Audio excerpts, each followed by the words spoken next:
Hello, my dear students, and welcome back. I am so happy to see you all again. Today, we're going to dive into a really fascinating story from our history books, the era of one-party dominance. Now, I know, the name sounds a bit serious, doesn't it? But trust me, this is actually a super exciting adventure about how our brand new country pulled off something truly incredible right after independence, so let's get right into it.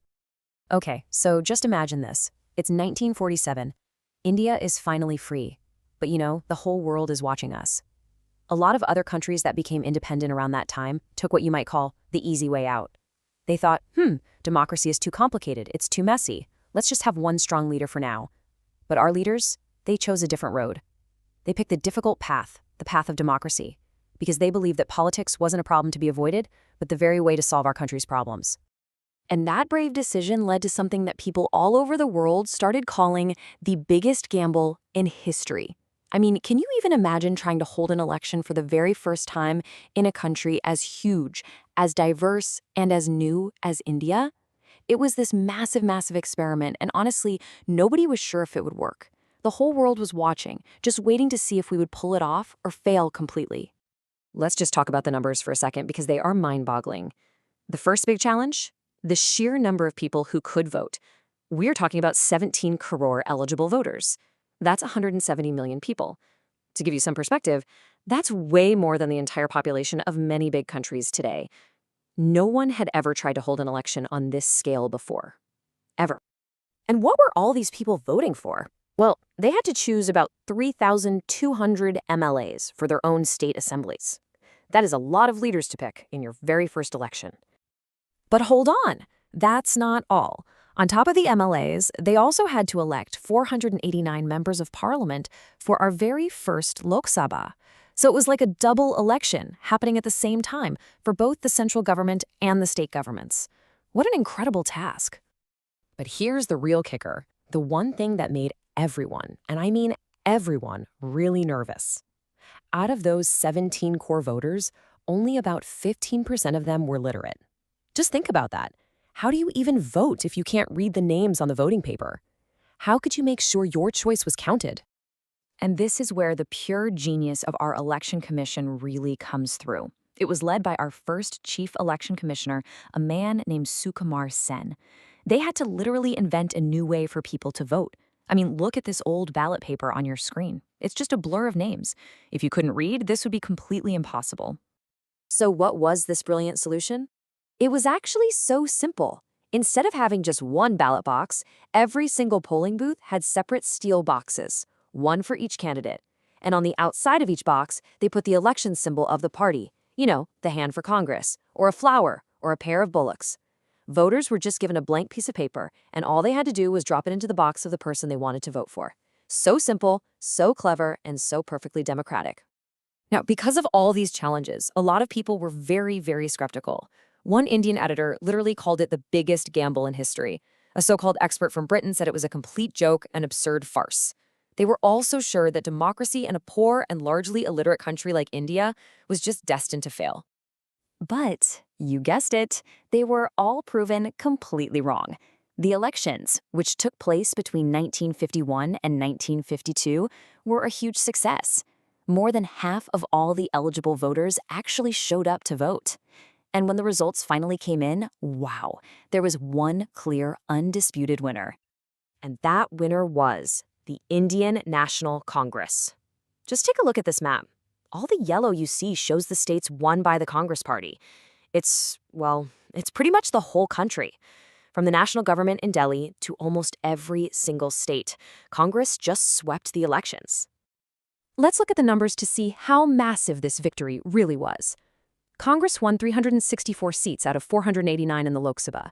The next biggest party, the Communist Party of India, got just 16 seats. See the difference in those bars? It wasn't just a win, it was an absolute domination. So that brings us to the really big question, right? Why? What was the secret recipe? How did the Congress Party become so incredibly successful, almost unbeatable? Let's break it down. Okay, so there were 4 main ingredients to their success. First, and this is a big one, Congress was the party of the freedom struggle. For most people, Congress was the freedom movement. Second, they had the most popular and loved leader in the country, Jawaharlal Nehru. Third, it was the only party that was properly organized all over India, with workers in every little town and village. And lastly, it just had a massive head start. While other parties were still figuring things out, Congress was already running. But there was another really important reason, and this has to do with how our elections work. We use something called the first-past-the-post system. The best way to think about it is like a running race. The person who crosses the finish line first is the winner, right? Even if lots of other runners were almost as fast. In an election, this means the candidate who gets even one more vote than anyone else in their area wins the seat. They don't need to get more than half the votes, just the most votes. And this is where it gets super interesting. Check this out. The Congress won about 3/4 of all the seats, right? But they only got 45% of the total votes. How is that even possible? Well, it's because the other 55% of the votes were split between all the different opposition parties. So in many places, even though more people voted against Congress than for it, Congress still won the seat because the opposition votes were divided. The very nature of the Congress Party was also a huge part of its success. A great way to think about it is like a giant banyan tree with its huge branches giving shade to everyone. It was what we call a social coalition. It welcomed everybody, farmers and factory owners, the rich and the poor, people from upper castes and lower castes, people from every religion and language. There was space for everyone under the big Congress umbrella.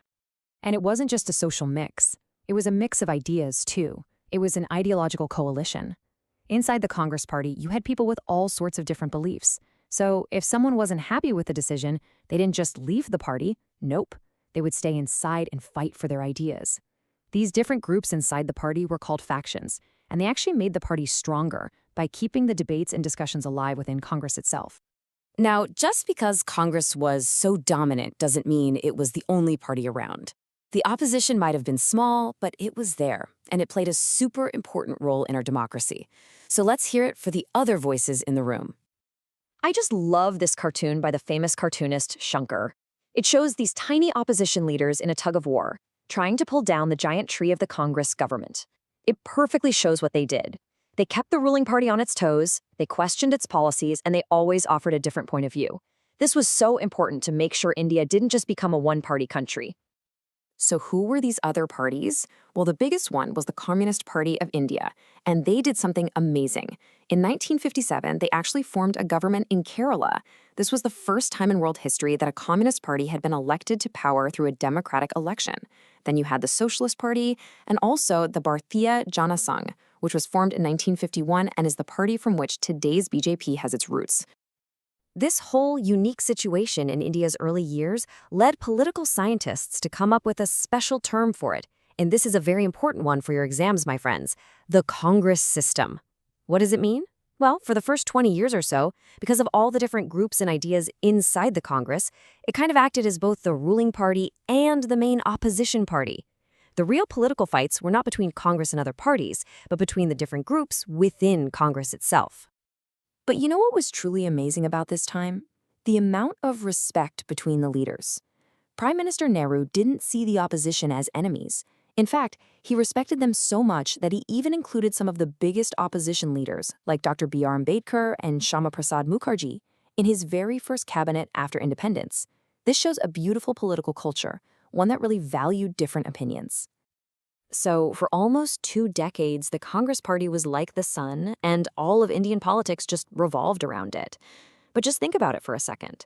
A system where one party is both the government and its own main opposition, that's a pretty unusual situation, right? How long could something like that really last? And what happens when new challenges come up? Well, that's a story for our next class, so keep studying hard, and I will see you all very, very soon.